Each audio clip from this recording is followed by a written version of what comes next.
When it comes to addiction, the family, peer groups, circles of friends, and entertainment environments all have an influence. That's why addiction is a problem, a disease, that needs to be addressed from many different angles. Even in Christianity, you can't be addicted.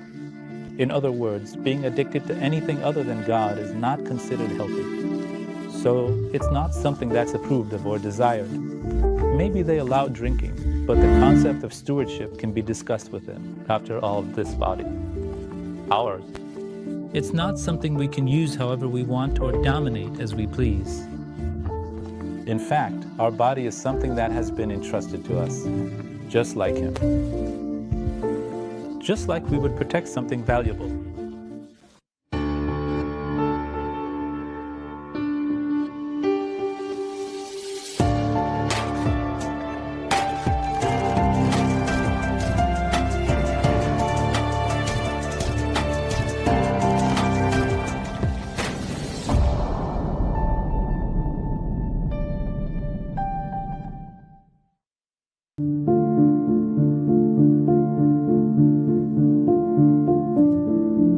Addiction has been a very serious problem from past to present. Nowadays, there are many factors that increase addiction, both in the food industry and with the development of this digital world, new types of addictions have also emerged. As you mentioned, we use the term addiction in a very general and widespread sense. In other words, we tend to label many things as addictions. But actually, addiction is defined as a persistent and obsessive attachment to a substance or a behavior. Of course, this is a more general definition, but in order to clinically define addiction and make a diagnosis, there are certain criteria. These are important in the clinical sense. Let me mention a few of them. One of them is expressed by a concept called tolerance. In other words, the person needs to use that substance or engage in that behavior. To constantly increase the frequency or amount. Because, let's say, think about a cigarette. When a person uses tobacco or a tobacco product for the first time, a pleasure center in the brain is activated, the reward center is activated. And in subsequent uses, the person needs to increase it a bit more in order to get the same taste, pleasure, and joy they experienced the first time. It's the same with drugs or with other chemical substances, with substances that cause addiction. The same goes for these kinds of behaviors. Let's say, for example, gambling. For instance, as a behavioral addiction. At first, they play with very small amounts of money, but they enjoy it, and as they get rewarded, they do it more and more. And in the end, we hear that they've sold their family's assets, sold their car, taken out loans, and gotten into debt. So that's why a tolerance for positioning of the definition in clinical terms. They need to develop a tolerance. In other words, each time, they need to do a little bit more. Another criterion is that when people try addictive substances, they often feel a sense of regret and may act like they'll never do it again. But this just keeps going on like a vicious cycle. And the person also tries to quit. In fact, they want to quit a tobacco product or alcohol or a stimulant drug. But even though they want to, they can't quit. They just can't give up that substance anymore. Biologically, they become dependent on it. That's also a criterion. Another criterion is when the person experiences a violation of social norms or a loss of function and personal distress. The state of being alive. These are actually considered fundamental criteria for other psychological disorders as well. They are mentioned as such, and these also apply to addiction. So what are we saying here? For example, when someone violates social norms because of this addiction, many of their relationships with other people, good relationships, start to deteriorate. Their relationships with their family get worse, or their relationships with friends fall apart. Also, the order in their daily life gets disrupted. In other words, they become unable to do many things they used to do easily. They start to lose their abilities and potential. Actually, when we talk about psychological disorders, it means that a person realizes there is a problem when they can't manage daily life or when they face difficulties. They realize it, yes. Similar symptoms are seen in addiction as well, and when these come together. That the issue is in addiction is being detected. And in clinical terms, this is considered an addiction diagnosis. Of course, these diagnoses are made by specialists. So, how many types of addiction are there? Professor, you mentioned behavioral addiction as well. We usually think of physical addictions. For example, with cigarettes, we say it's because the body craves it. The body craves alcohol or drugs because we say there's a physical habit and the body reacts to it, wants it. But you also mentioned behavioral addictions. Distinguish these. Addiction is generally divided into two broad categories. There are chemical addictions and behavioral addictions. There are also many subcategories within these.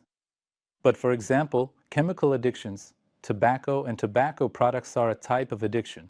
So here, think of cigarettes in the traditional sense, or I don't know. Hookah, electronic cigarettes, or many other products developed with tobacco can be included in this category. These are a field of addiction. Also, substances. There is a general category we call substance addiction. Within that, there are hallucinogenic substances. There are psychedelic drugs. There are narcotic substances. And there are also stimulants. Because, in general, some substances sedate people, while others stimulate them. Some substances can also cause hallucinations, or some provide certain experiences. Some psychedelic drugs. These are also categorized under a specific heading.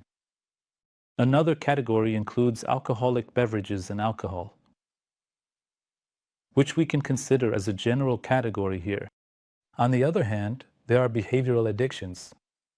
So gambling, for example, is considered a behavioral addiction. Shopping addiction, exercise addiction, and addictions related to sexuality are also quite common. And recently, in the digital realm, there's gaming addiction, digital gaming addiction, whether online or offline. Gaming addiction as well is mentioned among these addictions, specifically as a behavioral addiction. Of course, before 1995, there really wasn't anything related to the internet. These are things that emerged later on, relatively new developments. Changed since 1970s. It keeps changing, the forms keep evolving, but especially in certain sectors, like in the tobacco industry, for example, there have been developments. By processing the tobacco even more, by increasing the active addictive substances and adding certain things to make it easier to smoke. They add regulatory substances and present it to people this way, and actually, these products become even more addictive to use. I mean, can you imagine this? There are about 4,000 different substances in a cigarette. It's not just nicotine, there are many substances, and people are taking these into their bodies, and they are addictive. At the same time, they cause a lot of harm to people physically, mentally, and socially. If we elaborate on this more, Professor, addictions have both biological and psychosocial aspects. How do you see these aspects? Let's talk about them. Of course, when you look at addiction, both in terms of how it develops and its consequences, it's a multifaceted problem. Because even though addiction has a biological side, even though it's defined as a brain disease, its psychosocial side is also very something that really comes to the forefront. I mean, because people are affected by the consequences of addiction in many different ways. So families are affected, peer groups are affected, or even society as a whole is affected. But in the process of developing addiction as well, the family, peer groups, and friend circles, social environments, and entertainment settings also play a role. That's why addiction is it is a subject that needs to be addressed from many aspects. It's a disease. We need to look at it this way. Otherwise, it can't be prevented, or treatment becomes more difficult. It's important to understand that it has many different aspects. The fact that addiction has so many different facets, that it's a problem with many dimensions. At the same time, throughout the process. In other words, fighting addiction requires the collaboration of many different disciplines. That means from medicine, psychiatry, and various medical specialties. Fields like clinical psychology, social work, or since the issue also has a religious or spiritual dimension, it's necessary to get support from clergy as well. This is all part of the process of fighting addiction. What do I mean by fighting addiction? Of course, first and foremost, it's necessary to take protective and preventive measures against addiction. Because what is our main motto when it comes to addiction? It's to never start in the first place. So, the best way to fight addiction, it's to never get involved with any substance or behavior at all, to stay away from it. That's why individuals need to keep their distance from it, if possible. But if a process has already started, if an addiction has begun, then the treatment and rehabilitation process comes into play. And these are all part of the overall fight. This is what I mean within the general concept. That's why, especially, there is a religious and spiritual aspect to the issue. And when it comes to deterrence, especially in the context of addiction, there are many things that could potentially lead to addiction. For example, alcohol, cigarettes, or other. Topics like gambling can have a deterrent effect. What kind of role does it play, Professor? How can religious beliefs and rituals play an effective role in the fight against addiction? When you look at new beliefs, I mean on a global scale, of course. Religions have different stances on the issue of addiction. Depending on the substances involved, some allow it, some declare it forbidden, and so on. And cultures are shaped accordingly. For example, we know that in Islam, the word dough can actually encompass all things, addictive things. As you know, it is mostly a verse about wine and alcohol. When you think about the gradual prohibition in the surahs of Baqarah, Nisa, or Maida, the word hammer there, but that word hammer is interpreted a bit more broadly. Its scope is broadened, and for example, even though narcotic substances are not specifically mentioned there, they are also deemed forbidden by analogy. Some people interpret it in a way that includes things like tobacco as well. Some consider it as tenzihin makruh. Some schools of Islamic jurisprudence use it in this way. But in some things, in some religions, as you know, alcohol is not forbidden. For example, in Christianity. Sometimes it can even be consumed as part of religious rituals. Of course, there is a cultural form shaped around that, but even in Christianity, you can't become addicted to it. In other words, being addicted to anything other than God is not considered healthy. So, it's not something that's approved of or desired.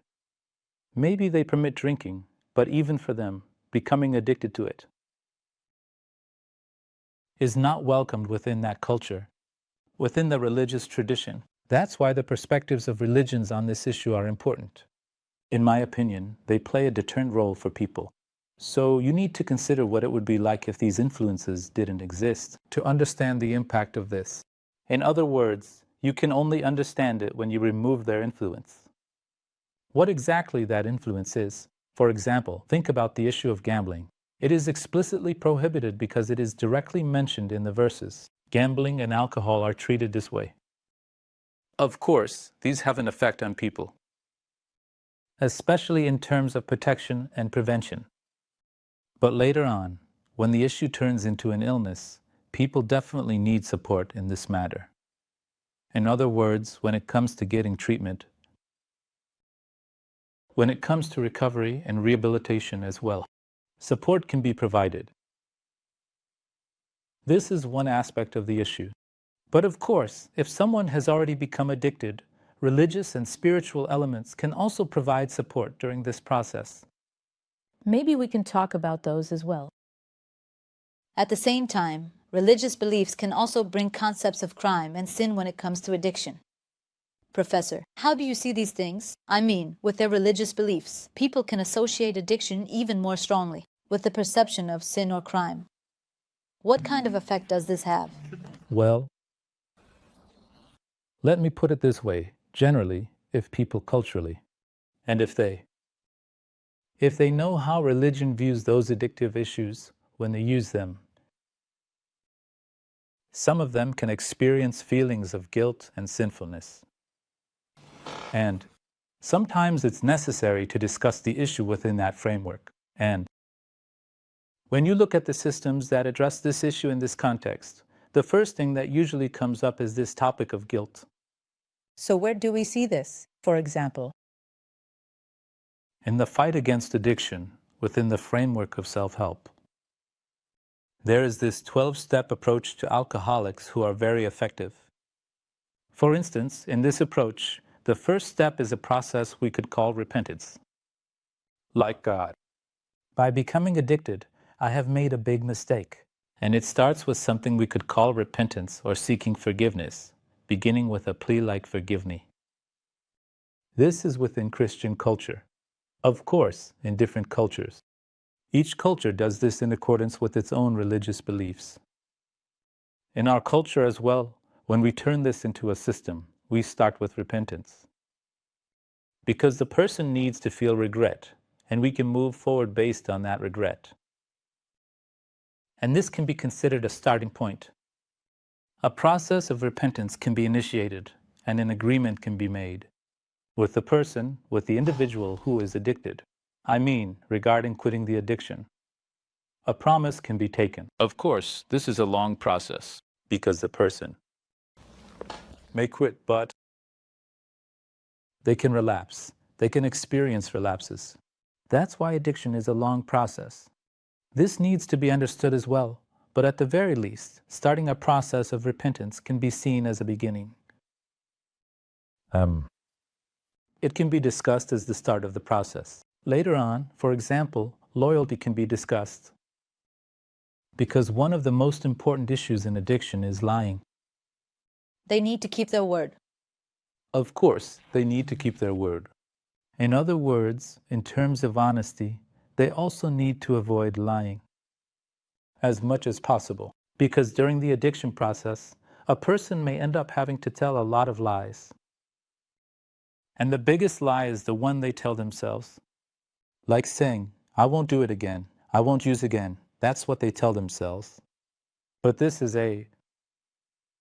it's actually a lie they tell to the people around them as well. So this will be the end.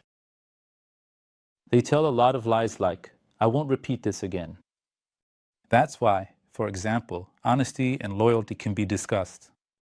Or, for instance, the concept of trustworthiness can be discussed. After all, this body is not something we can use or dominate however we want. It's not like that, actually. Our body is something that has been entrusted to us. Just like him. We would protect something valuable.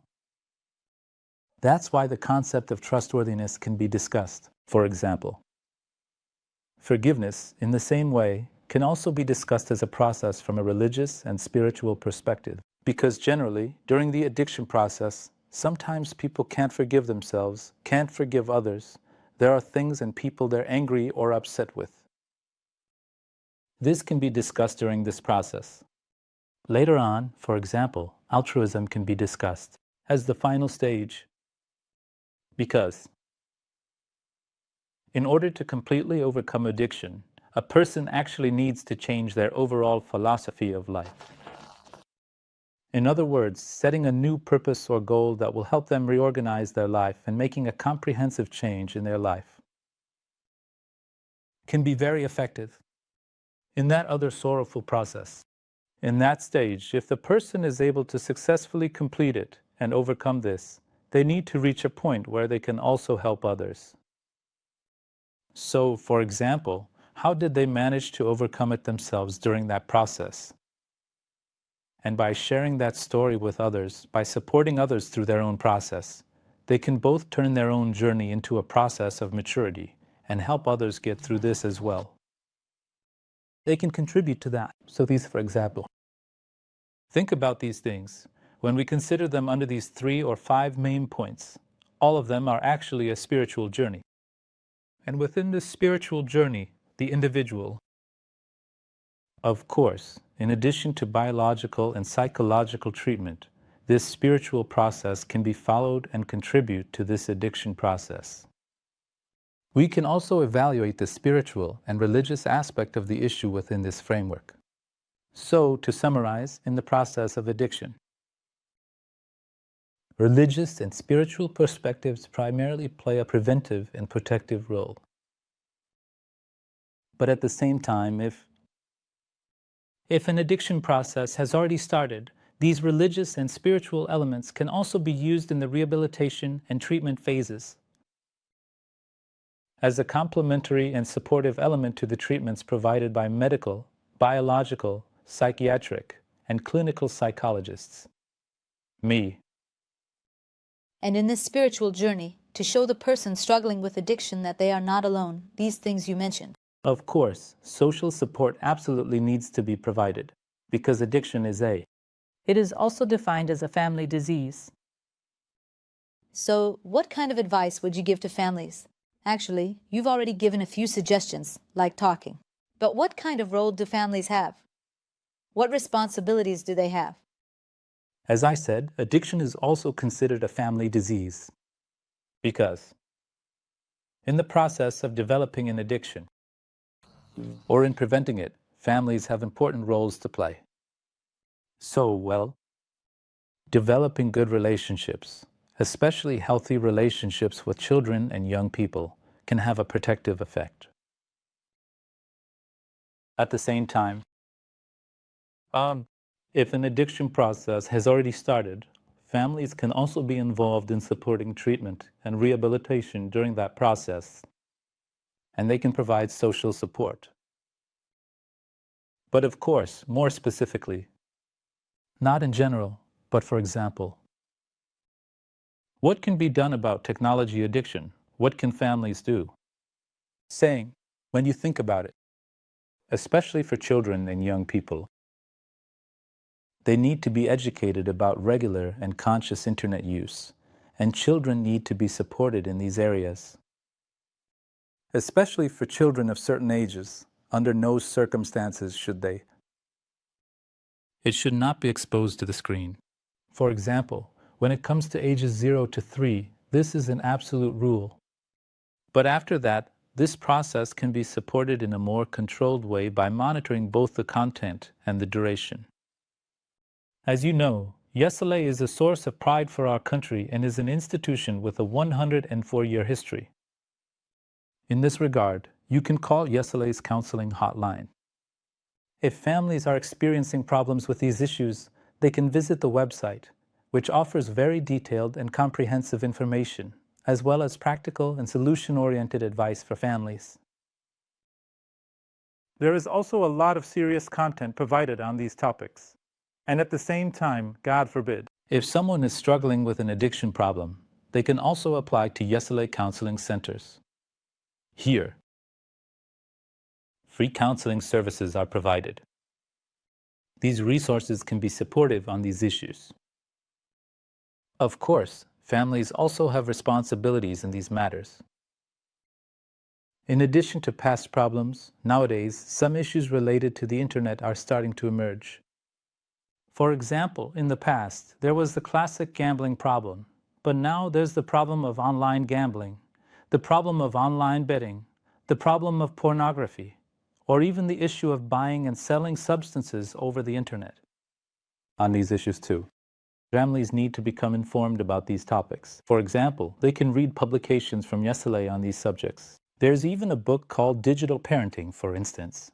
For example, you can also read what Yesele has published on these topics, and I believe it will be helpful in raising awareness among families.